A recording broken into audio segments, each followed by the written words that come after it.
মাছ মাংস খেয়ে যখন মুখে একঘেয়েমি লাগে তখন রুচির ও টেস্টের পরিবর্তনের জন্য এই রেসিপিটা ট্রাই করা যায়। আসসালামু আলাইকুম everyone, welcome back to my channel আইবা ইয়ামি ফুডস। আজকে শেয়ার করব শুটকি রেসিপি। আমার মতো শুটকি লাভার কারা কারা আছেন কমেন্টসে জানাবেন। আর এটা যারা শুটকি লাভার আছে তাদের জন্য খুবই একটা পছন্দের খাবার। শুটকি ভুনা করব।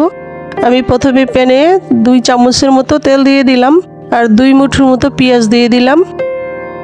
এখন দিয়ে দিব একটি তেজপাতা 2 খণ্ড করে দিলাম। এখন দিব 2-3 টুকরা দারুচিনি, 2-3টা ছোট এলাচ, 1 মুঠো রসুনের কোয়া, আর এখানে দিব স্বাদ মতো লবণ দিয়ে একটু নেড়ে চেড়ে দিয়ে দিব 1 চামচের মতো রসুন বাটা, 1/2 চামচের মতো আদা বাটা। এগুলো দিয়ে নেড়ে চেড়ে নিব। পেঁয়াজ রসুন সফট হয়ে আসবে যখন, তখন দিয়ে দিব হলুদের গুঁড়া 1 চামচ, মরিচের গুঁড়া 2 চামচ, তারপরে দিব এখানে ধনিয়ার গুঁড়া 1 চামচ, জিরার গুঁড়া 1 চামচ।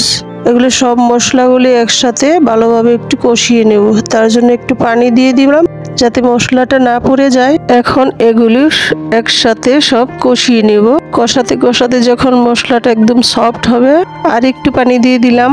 এই তো এখন শুটকিটা আমি ধুয়ে পরিষ্কার করে রেখেছি, গরম পানি দিয়ে পরিষ্কার করেছি।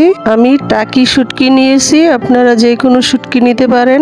এখন শুটকিটা আমি দিয়ে দিলাম সেই মশলার মধ্যে। এখন শুটকিটা সহ মশলাটা আমি কষাতে থাকবো। কষাতে কষাতে যখন শুটকিটা সিদ্ধ হয়ে আসবে তখন মাঝারি সাইজের 2টা আলু কুচিয়ে দিয়ে দিলাম সাথে। এতে করে শুটকি ভুনাটা খেতে আরো টেস্ট হবে। শুটকিটার সাথে কষিয়ে নেব আরো কিছুক্ষণ। আলু আর শুটকিটা পুরোপুরি মিশিয়ে গেলে ভালোভাবে এটা কষিয়ে আমি একটা ঢাকনা দিয়ে দিব আরো কিছুক্ষণ যাতে আলুটা সিদ্ধ হয়ে যায়। এর ফাঁকে আমি একটা টমেটো কুচি করে দিয়ে দিলাম। এখন মোটামুটি আমার ভুনাটা প্রায় রেডি।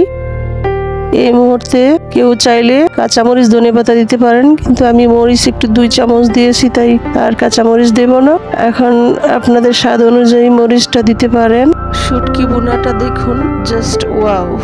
এরকম শুটকি ভুনা থাকলে মাছ মাংস কিছুই লাগে না, মজা করে ভাত খাওয়া যাবে। দেখুন মাশাআল্লাহ কতটা সুন্দর হয়েছে। এভাবে আপনারা ট্রাই করতে পারেন। রেসিপি ভালো লাগলে লাইক কমেন্ট শেয়ার করুন।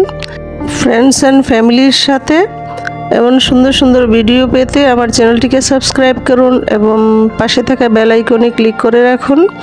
আবারও হাজির হয়ে যাব নতুন কোনো ভিডিও নিয়ে। আল্লাহ হাফেজ।